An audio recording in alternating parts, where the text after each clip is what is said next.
All, welcome back to my YouTube channel. ಎಲ್ಲರೂ ಹೇಗಿದ್ದೀರಾ, ಆರಾಮಾಗಿದ್ದೀರಾ ಅಂತ ಅಂದ್ಕೊಂಡಿದ್ದೀನಿ. ನಾನು ಕೂಡ ಆರಾಮಾಗಿದ್ದೀನಿ. ಅರೌಂಡ್ ಒಂದು 2 months ಆಗೋಯ್ತು ನಾನು ವೀಡಿಯೋನೇ ಮಾಡಿರಲಿಲ್ಲ. ಯಾಕೆ ಅಂತ ರೀಸನ್ನ ಕೊನೆಗೆ ಹೇಳ್ತೀನಿ.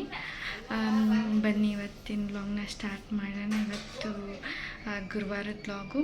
ಆಲ್ರೆಡಿ ನಮ್ಮನೆ ಇವತ್ತು ಈ ವಾರ ನಮ್ಮನೆಯವ್ರಿಗೆ ಡೇ ಇರೋದ್ರಿಂದ, ಅಂದರೆ ಜನರಲ್ ಇರೋದ್ರಿಂದ ಬೆಳಗ್ಗೆ ಟಿಫನ್ ಮಾಡಬೇಕು. ಬೆಳಗ್ಗೆ ಟಿಫನ್ನಿಗೆ ರೊಟ್ಟಿ ಮತ್ತು ಬೇಳೆ ಪಲ್ಯ ಮಾಡಿದ್ದೆ, ಹಾಗೆ ಅದ್ರ ಜೊತೆ ಕೆಂಪು ಚಟ್ನಿನೂ ಮಾಡಿದ್ದೆ. ಅವ್ರಿಗೆ ಟಿಫನ್ನಿಗೆ ಕಳಿಸಿದ್ದೀನಿ. ಇವಾಗ ಮನೆಯೆಲ್ಲ ಕೆಲಸ ಸ್ಟಾರ್ಟ್ ಮಾಡಬೇಕು. ಮನೆ ಕೆಲಸ ಸ್ಟಾರ್ಟ್ ಮಾಡಿದ್ರೆ ಕಸ ಎಲ್ಲ ಹೊಡ್ಕೊಂಡಿದ್ದೀನಿ. ಸಾರಿ ಫಾರ್ ಡಿಸ್ಟರ್ಬೆನ್ಸ್, ಯಾಕಂದರೆ ಮನೆ ಹತ್ರನೇ ರೋಡ್ ಇರೋದ್ರಿಂದ ತುಂಬಾ ಡಿಸ್ಟರ್ಬೆನ್ಸ್ ಆಗುತ್ತೆ. ನನ್ನ ಮಗಳನ್ನ ಅವ್ರ ಅಜ್ಜಿ ಅವ್ರು ಕರ್ಕೊಂಡೋಗಿದ್ದಾರೆ. ಅಷ್ಟೊತ್ತಿಗೆ ನಾನು ಎಲ್ಲ ಕೆಲಸ ಮುಗಿಸ್ಕೋಬೇಕು. ಪಾತ್ರೆನೂ ಎಲ್ಲ ಇದು ಮಾಡ್ಕೊಂಡಿದ್ದೀನಿ. ನೆಲ ಒರೆಸ್ಬೇಕು. ಇವಾಗ ನೆಲ ಒರೆಸಿ ಪೂಜೆ ಮಾಡಬೇಕು. ಇವತ್ತು ತುಂಬ ಕೆಲಸ ಇದೆ. ಯಾಕಂದರೆ ನಮ್ಮ ಮೆಣಸಿನ್ಕಾಯಿ ತೊಗೊಂಡಿದ್ದೆ, ಒಣ ಮೆಣಸಿನ್ಕಾಯಿ, ಅವನ್ನ ತುಂಬಿಡಿಸಿ ಅವನು ಇನ್ನೊಂದು ಸಲ ಒಣಗಿಸ್ಬೇಕು. ವೆದರ್ ಬೇರೆ ಸ್ವಲ್ಪ ಕೋಲ್ಡ್ ಇರೋದ್ರಿಂದ ಮತ್ತೆ ಮೆತ್ತಗಾಗ್ತವೆ ಅಂಥೇಳಿ ಜಲ್ದಿ ಬೇಡ ಅಂಥೇಳಿ ಸುಮ್ಮನಾಗಿದ್ದೀನಿ. ಹಾಗೆ ಮತ್ತು ಸ್ವಲ್ಪ ರಾಗಿ ಕೂಡ ಇದ್ದಾವೆ, ಅವನ್ನು ಕೂಡ ತೊಳೆದು ಹಾಕಬೇಕು. ಅದಕ್ಕೆ ಇವತ್ತು ತುಂಬ ಕೆಲಸ ಇದ್ದಾವೆ. ಅಷ್ಟೊತ್ತಿಗೆ ಮನೆ ಒಳಗಿನ ಕೆಲಸ ಎಲ್ಲ ಮುಗಿಸ್ಕೊತೀನಿ. ನೆಲ ಎಲ್ಲ ಒರೆಸ್ಕೊಂಡು ನೀರು ಕಾಯ್ಸೋಕೆ ಇಕ್ಬೇಕು. ನಾವು ನಾರ್ಮಲಾಗಿ ಗೊತ್ತೇ ಇದೆ, ನೀರನ್ನೆಲ್ಲ ನಾನು ಒಲೆಯಲ್ಲೇ ಕಾಸ್ಕೊಳೋದು. ಹಾಗಾಗಿ ಹೀಟ್ರೆಲ್ಲ ಯೂಸ್ ಮಾಡಲ್ಲ, ಅದರಿಂದ ಎಫೆಕ್ಟ್ ಅಂತ ಹೇಳಿ ನಮ್ಮ ಮನೆಯವರು ಕಟ್ಟಿಗೆಯಿಂದನೇ ಒಲೆಯಲ್ಲಿ ಮಾಡೋದು. ಜೊತೆಗೆ ನನ್ನ ಮಗಳು ಕೂಡ ಬಂದ್ಲು. ನೋಡ್ರಿ, ಇಲ್ಲಿ ಆಟ ಆಡ್ತಿದ್ದಾಳೆ. ಹಾಯ್ ಮಾಡು, ಹಾಯ್ ಹಾಯ್ ಮಾಡು.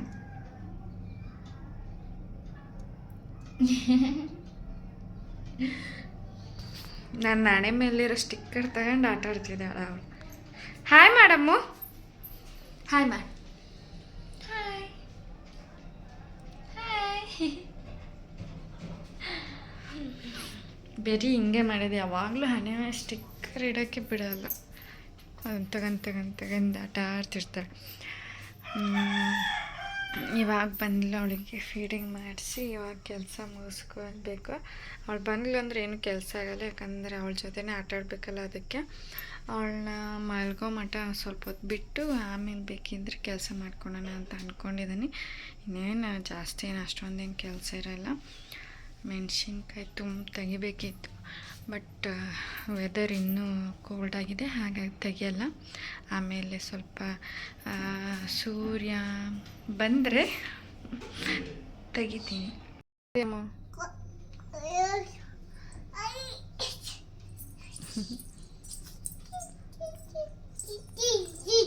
ವರ್ಸ್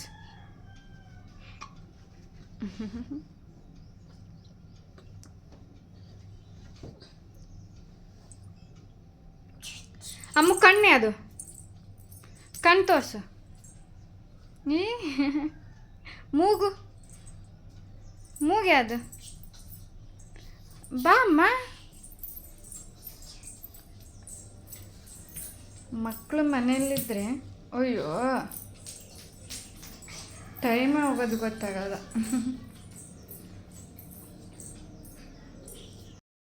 ಕೂಡ ಎಲ್ಲ ಒರೆಸ್ಕೊಂಡು ಸ್ನಾನ ಕೂಡ ಮುಗಿಸ್ಕೊಂಡು ಪೂಜೆನೂ ಕೂಡ ಮಾಡ್ಕೊಂಡಿದ್ದೀನಿ.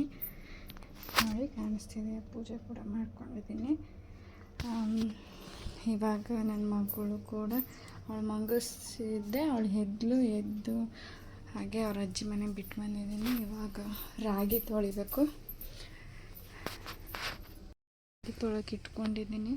ತುಂಬ ಸ್ವಲ್ಪ ಇವು ಇದ್ದಾವೆ, ಅವನ್ನೆಲ್ಲ ತೊಳ್ಕೊಂಡು ಒಣ ಹಾಕ್ಕೋಬೇಕು.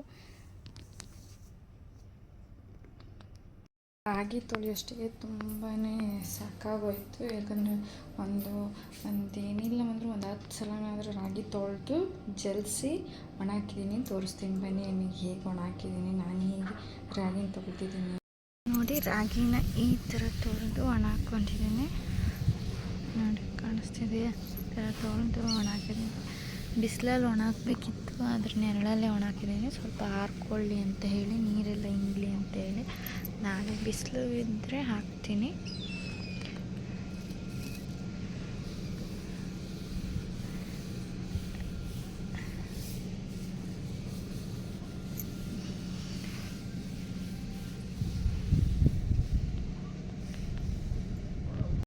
ಅವ್ರ ಅಜ್ಜರ ಮನೆಯಿಂದ ಕರ್ಕೊಂಬರ್ಬೇಕು. ಕರ್ಕೊಂಬರಕ್ಕೆ ಹೋಗ್ತೀನಿ, ಮತ್ತೆ ಸಿಗ್ತೀನಿ. ನಮ್ಮ ಚಿಕ್ಕಮ್ಮರ ಮನೆಯಲ್ಲಿ ನನ್ನ ಮಗಳು ಆಟ ಆಡ್ತಿದ್ದಾಳೆ. ಹಾಗೆ ಅಲ್ಲಿಂದ ಅವಳನ್ನ ಕರ್ಕೊಂಬಂದಿದ್ದೆ. ಅಷ್ಟೊತ್ತಿಗೆ ಸಂಜೆ ಆಗಿತ್ತು. ಊಟಕ್ಕೆ ಮುದ್ದೆ ಮಾಡ್ಕೋತಿದ್ದೀನಿ. ಹಾಗೆ ಇದ್ರ ಸಾಂಬಾರು ಮಾಡಿದ್ದೆ, ಜೋಳದ ಮುದ್ದೆ. ಯಾಕೆ ಇಷ್ಟು ದಿನ ಬಿಡು ಮಾಡಿರಲಿಲ್ಲ ಅಂದರೆ ಅಕ್ಕಪಕ್ಕ ಮನೆಯವ್ರು ನೋಡಿ ಅವ್ರ ಮಾತಾಡೋ ರೀತಿಯೇ ಬೇರೆ ಆಗಿತ್ತು. ಹಾಗಾಗಿ ನನಗೆ ಬೇಜಾರಾಗಿ ನಾನು ವಿಡಿಯೋನೇ ಮಾಡೋದು ಬೇಡ ಅಂತ ಹೇಳಿ ಅಂದ್ಕೊಂಡು ವಿಡಿಯೋನೇ ಮಾಡಿರಲಿಲ್ಲ. ಆದರೂ ಬಟ್ ನಾನು ವಿಡಿಯೋ ಮಾಡೋದು ಬಿಟ್ಟು 2 ತಿಂಗಳಲ್ಲಿ 2 ಸಬ್ಸ್ಕ್ರೈಬ್ ಆಗಿದ್ದಾರೆ. ಸೊ ಅವರು ಸಬ್ಸ್ಕ್ರೈಬ್ ಆಗಿರೋದಕ್ಕೋಸ್ಕರ ನನಗಿನ್ನೂ ಒಂದಿಷ್ಟು ಮೋಟಿವೇಶನ್ ಆಯಿತು. ಹಾಗಾಗಿ ನಾನು ಮತ್ತೆ ವಿಡಿಯೋ ಮಾಡಲಿಕ್ಕೆ ಸ್ಟಾರ್ಟ್ ಮಾಡಿದ್ದೀನಿ. ಅವ್ರು ಸಬ್ಸ್ಕ್ರೈಬ್ ಆಗಿದ್ದಕ್ಕೆ ನನಗೆ ಇನ್ನೊಂದಿಷ್ಟು ಮೋಟಿವೇಶನ್ ಸಿಕ್ಕಾಗಾಯಿತು ವೀಡಿಯೋಗಳನ್ನ ಮಾಡಲಿಕ್ಕೆ. ಹಾಗಾಗಿ ಮತ್ತೆ ಯಾಕೆ ಸ್ಟಾರ್ಟ್ ಮಾಡಬಾರ್ದು, ನನಗೂ ಸಪೋರ್ಟ್ ಮಾಡಲ್ವಾ ಜನರು, ಅದಕ್ಕೆ ಅಂತ ಹೇಳಿ ಮತ್ತೆ ವಿಡಿಯೋನ ಸ್ಟಾರ್ಟ್ ಮಾಡಿದೆ. ಯಾರು ಏನೇ ಅಂದ್ಕೊಂಡ್ರು ಬೇಜಾರಾಗಬಾರ್ದು ಅಂತ ಹೇಳಿ ಸ್ಟಾರ್ಟ್ ಮಾಡಿದ್ದೀನಿ. ನನ್ನ ವಿಡಿಯೋಗಳನ್ನ ನೋಡಿ ಸಬ್ಸ್ಕ್ರೈಬ್ ಆಗಿರೋಕ್ಕೆ ಥ್ಯಾಂಕ್ ಯು ಸೋ ಮಚ್. ನಿಮ್ಮ ಸಪೋರ್ಟ್ ಯಾವಾಗಲೂ ಹೀಗೆ ಇರಲಿ. ಮತ್ತು ಅವರು ಸಬ್ಸ್ಕ್ರೈಬ್ ಆಗಿರೋದಕ್ಕೆ ನಾನು ಮತ್ತೆ ಮೋಟಿವ್ ಆಗಿ ವಿಡಿಯೋಗಳನ್ನ ಸ್ಟಾರ್ಟ್ ಮಾಡಿದ್ದೀನಿ. ಇದೇ ಥರ ಯಾವಾಗಲೂ ಮೋಟಿವೇಶನ್ ಆಗ್ತಾನೆ ಇರಿ. ನನಗೂ ಕೂಡ ಇನ್ನೂ ಹೆಚ್ಚಿನ ವೀಡಿಯೋಗಳನ್ನ ಮಾಡಲಿಕ್ಕೆ ಮೋಟಿವೇಶನ್ ಆಗುತ್ತೆ. Thank you so much. ಯಾರೆಲ್ಲ ಸಬ್ಸ್ಕ್ರೈಬ್ ಆಗಿದ್ದೀರಾ ಅವರಿಗೆಲ್ಲ ಇನ್ನೂ ಹೆಚ್ಚಿನ ವೀಡಿಯೋಗಳನ್ನ ಮಾಡ್ತೀನಿ ಅಂತ ಹೇಳಿ. ಏನಾದರೂ ಮಿಸ್ಟೇಕ್ ಆಯಿತು ಅಂದರೆ ದಯವಿಟ್ಟು ಕ್ಷಮಿಸಿ. ಹಾಗೆ ಸಪೋರ್ಟ್ ಮಾಡಿ ಯಾವಾಗಲೂ. ಮುದ್ದೆನ ತೊಟ್ಕೋತಿದ್ದೀನಿ ನಾನು. ಈ ಥರ ಒಂದು ಬಟ್ಲಲ್ಲಿ ಮುದ್ದೆನ ತೊಟ್ಟೋದು. ಕ್ವಾಂಟಿಟಿ ಸ್ವಲ್ಪ ಕಮ್ಮಿ ಅಲ್ವಾ, ಇಬ್ಬರಿಗೆ ಅಲ್ವಾ ಗಂಟೆ ಅಂತೀನಿ. ಹಾಗಾಗಿ ಇದೇ ರೀಸನ್ ನಾನು ಇಷ್ಟು ದಿನ ವೀಡಿಯೋಸ್ ಮಾಡಿರೋದಕ್ಕೆ.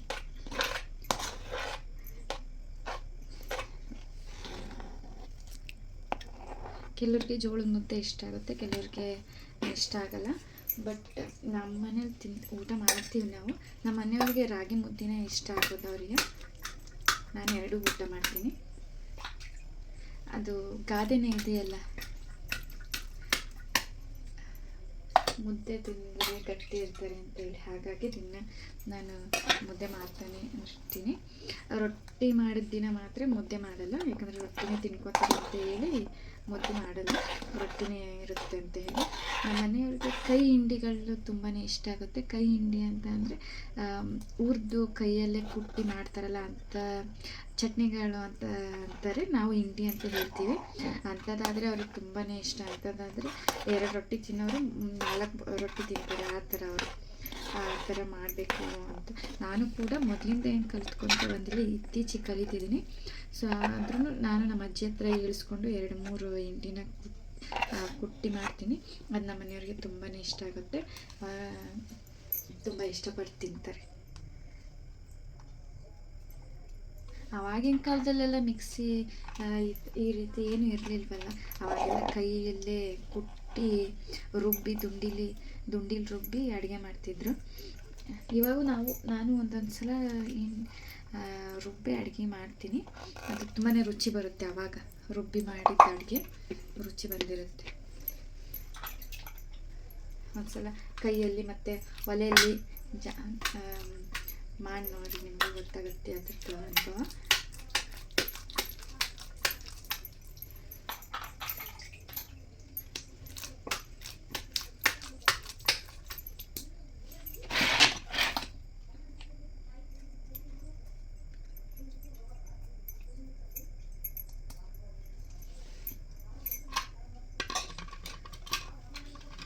ಯಾವಾಗಲೂ ಲಾಸ್ಟಿಗೆ ನಾವು ಮುದ್ದೆ ತೊಟ್ಟಾಗ ಮುದ್ದೆ ಪಾತ್ರೆಗೆ ಈ ಥರ ನಮಸ್ಕಾರ ಮಾಡೋದು ಅದು ಆವಾಗಿನ ಕಾಲದಿಂದನೇ ಇರುತ್ತೆ. ಯಾಕಂದರೆ ಅದು ಅನ್ನಪೂರ್ಣೇಶ್ವರಿ ಅಲ್ಲ. ಹಾಗಾಗಿ ಅದನ್ನು ಈ ಥರ ಸಾಣ್ ಮಾಡಬೇಕು. ಸಾಣ್ ಮಾಡೋದು ಅಂತ ಹೇಳ್ತೀವಿ ನಾವು, ಕೆಲವ್ರು ನಮಸ್ಕಾರ ಮಾಡೋದು ಅಂತಲೇ ಹೇಳ್ತಾರೆ. ಕೊನೆಗೂ ಮುದ್ದೆ ಮಾಡಿದೆ. ನಮ್ಮ ಮನೆಯವರು ಮೀನಿಗೆ ಹೋಗಿದ್ದಾರೆ, ಅವರು ಬಂದ ಮೇಲೆ ಊಟ ಮಾಡಬೇಕು. ಅಲ್ಲಿವರೆಗೂ ನನಗೆ ನಮ್ಮ ಮನೆಯವ್ರನ್ನ ಬಿಟ್ಟು ಊಟ ಮಾಡೋಂಗೆ ಅನಿಸಲ್ಲ. ಹಾಗಾಗಿ ನೋಡಿ, ಇದು ಮುದ್ದೆ ಇದು ಯಾಕೆ ಈ ಥರ ಡಿಫ್ರೆಂಟ್ ಆಗಿದೆ ಅಂದರೆ, ಇದು ಬಳಕದ ಮುದ್ದೆ ಹೆಣ್ಮಕ್ಳಿಗೆ ತುಂಬಾ ಉತ್ತಮ ಅಂತ ಹೇಳ್ತಾರೆ. ಹಾಗಾಗಿ ನಾನು ಬಳಕದ ಮುದ್ದೆನೂ ಸೇರಿಸಿನೇ ಮುದ್ದೆ ಮಾಡ್ಕೋತೀನಿ ನನಗೆ ಅಂತ ಹೇಳಿ ನಾನು ಈ ಮುದ್ದೆ ಉಣ್ತೀನಿ. ನಮ್ಮ ಮನೆಯವ್ರಿಗೆ ಈ ಮುದ್ದೆ ಇಡ್ತೀನಿ. ಆ್ಯಕ್ಚುಲಿ ಹೀಗಿತ್ತು. ನಿಮಗೆ ಇಷ್ಟ ಆದರೆ ಲೈಕ್ ಮಾಡಿ, ಶೇರ್ ಮಾಡಿ, ಹಾಗೆ ಕಮೆಂಟ್ ಮಾಡಿ. ಮರಿದೇನೆ ಸಬ್ಸ್ಕ್ರೈಬ್ ಆಗಿ. ಯಾರೆಲ್ಲ ನಮ್ಮ ವಿಡಿಯೋಗಳನ್ನ ನೋಡಿ ಸಪೋರ್ಟ್ ಮಾಡ್ತಿದ್ದೀರಾ ಅವರಿಗೆ ಧನ್ಯವಾದಗಳು. ಇನ್ನೂ ಹೆಚ್ಚಿನ ವಿಡಿಯೋ ಮಾಡಲಿಕ್ಕೆ ಪ್ರೋತ್ಸಾಹ ನೀಡಿ. Thank you.